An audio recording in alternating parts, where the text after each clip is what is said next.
যে শওকত ভোট আবার আগে থাকতে সিগন্যাল দিয়ে দিয়েছে, বলে দিয়েছে দু পাঁচটা মায়ের কোল যদি খালি হয় সেও আচ্ছা।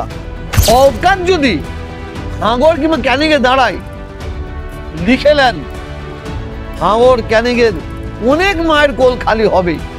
শওকত মোল্লা ও যদি সত্যিকারের ফিরে আসতে চায়, সর্বপ্রথমকে কলমায় রোদ কবুল পড়তে হবে। কাইজারকে হুমকি দিচ্ছে, ঠ্যাং ভেঙে দেবো, পা ভেঙে দেবো, ঠ্যাং ভেঙে দেবো। আপনারা ওর পাল্লায় পড়বেন না। ও হচ্ছে গভীর পুকুরের মাছ। সকালবেলাকে ঝাঁটা জুগুলো ধরছে, ঝাঁটা জুগুলিয়ে জুম্মার দিন আজকে আল্লাহ তুমি বিচার শুরু করো। আল্লাহ মানে একজন দালাল আছে, দালাল কিছুদিন আগে মমতার গুষ্টি টুষ্টি করেছে, দলের গুষ্টি টুষ্টি করেছে, আবার ওই পিছাব করে দিচ্ছে, ওই যে পিছাব খাচ্ছে। 2026 বিধানসভা নির্বাচনে ভাঙড়ে ক্যানিংয়ে তৃণমূল কংগ্রেস বিরোধী ভোট হবে না, মমতা বন্দ্যোপাধ্যায় বিরোধী ভোট হবে না, সরাসরি শওকত বিরোধী ভোট হবে ক্যানিং পূর্ব বিধানসভাতে এবং ভাঙড় বিধানসভাতেও বলা যেতে পারে।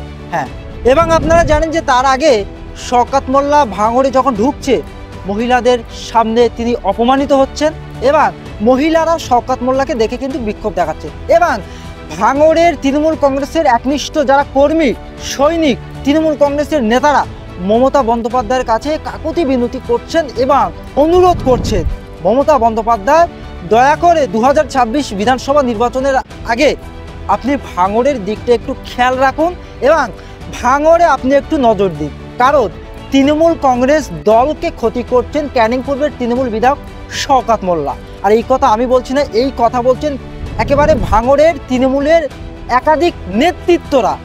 এবারে মমতা বন্দ্যোপাধ্যায় কি সেই সব তৃণমূল কংগ্রেসের নেতাদের অনুরোধ মমতা বন্দ্যোপাধ্যায় রাখবেন? এই প্রশ্ন কিন্তু করছে। এবং এই প্রসঙ্গে এই মুহূর্তে উপস্থিত রয়েছে ফুরফুরা দরবার শরীফ পীরজাদা তোহা সিদ্দিকীর বাড়িতে। আর এই প্রসঙ্গে ক্যানিং পূর্বের তৃণমূল বিধায়ক শওকত মোল্লার বিরুদ্ধে চাঞ্চল্যকর মন্তব্য করলেন তোহা সিদ্দিকী। এই মুহূর্তে তোহা সিদ্দিকীর বক্তব্য শুনব। আমি যেটা ভালোভাবে ওখান থেকে খবর জেনেছি, পশ্চিমবাংলার মুখ্যমন্ত্রী মমতা ব্যানার্জি উনি বাংলায় খুনোখুনি দাঙ্গা রাজনীতি চাই না, মায়ের কোল খালি হবে উনি চাই না, বোন বিধবা উনি চাই না, বাচ্চা অনাথ হবে উনি চাই না। আমি আপনাকে এইটা জোর গলায় বলতে পারি, ভাঙড় এবং ক্যানিংয়ে আগেও বলেছি আবার বলছি, শওকত বিরোধী ভোট হবে,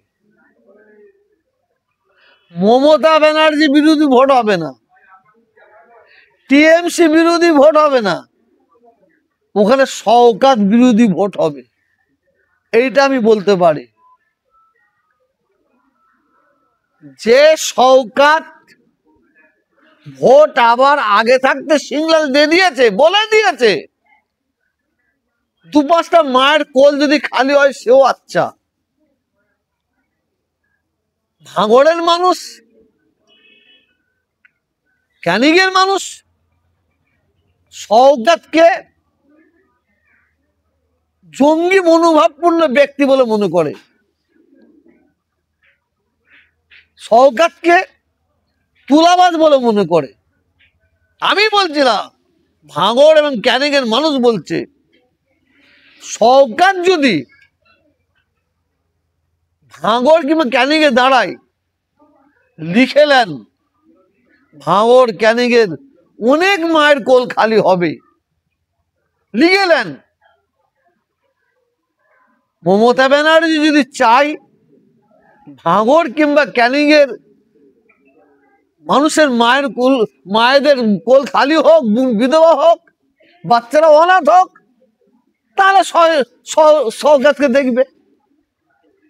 কিন্তু মমতা ব্যানার্জি যখনই ভোট চেয়েছে আমরা জানি, উনি কিন্তু বলেছেন ভোটটা আমাকে দেন, আমাকে দেখে দেন। এবারে কিন্তু মমতা ব্যানার্জির এই কথাটা সব জায়গায় চলবে না। মমতা ব্যানার্জি ভাঙড়ে গিয়ে বলে শওকত হাঁটতে ধরে ভোটটা আমাকে দেন, রেখে দিতে হবে না, মমতা ব্যানার্জির কথা শুনবে না মানুষ। ঠিক এই ধরনের পশ্চিম বাংলায় অনেক অত্যাচারিত জুলুমবাজ, তুলাবাজ, মুসলমানদের মিথ্যা মিথ্যা করে কেস খাওয়ানো ব্যক্তি অনেক এমএলএ আছে, যারা দিনের বেলায় তৃণমূল, রাত্রিবেলা তারা বিজেপি। কারণ মমতা ব্যানার্জির উন্নয়ন বাংলার মানুষ ভুলতে পারে না। আমি যদি জীবনে বাঁচতে না পারলাম, আমার উন্নয়ন কি হবে? আমার ছেলে যদি মরে যায়, উন্নয়নের কি লাভ?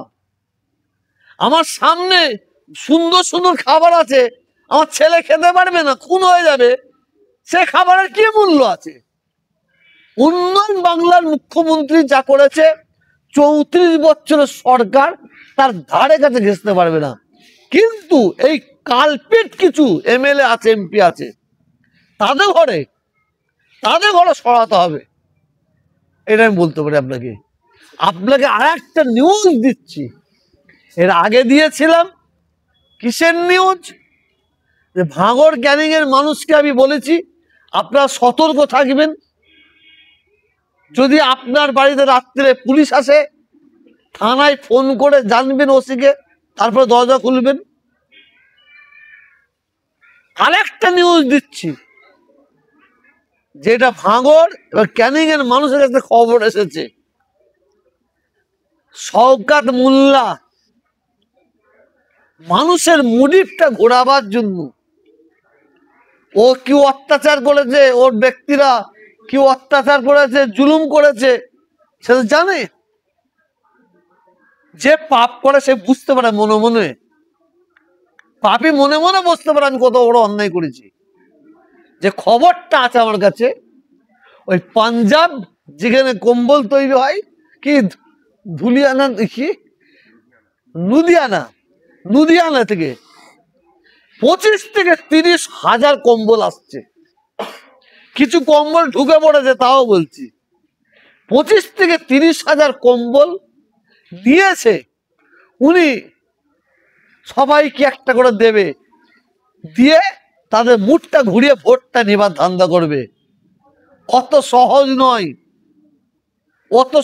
নয়।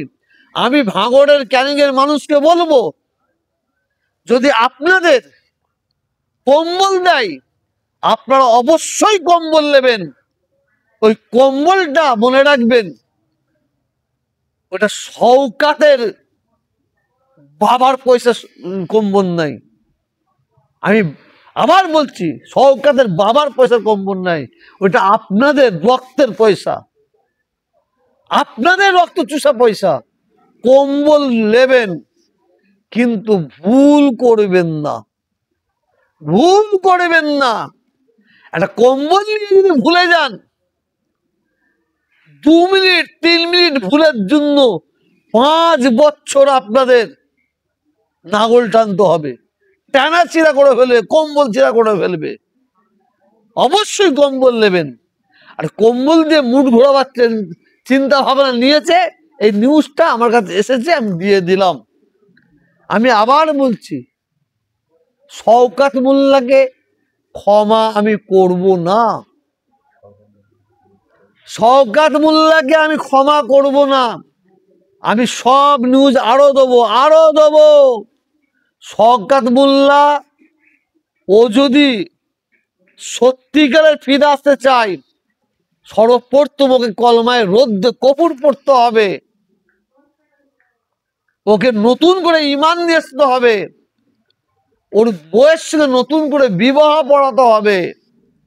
ও যে অন্যায় করেছে, ও আল্লাহকে অস্বীকার করেছে, নবীকে অস্বীকার করেছে, কোরআনকে অস্বীকার করেছে, ইসলামকে অস্বীকার করেছে।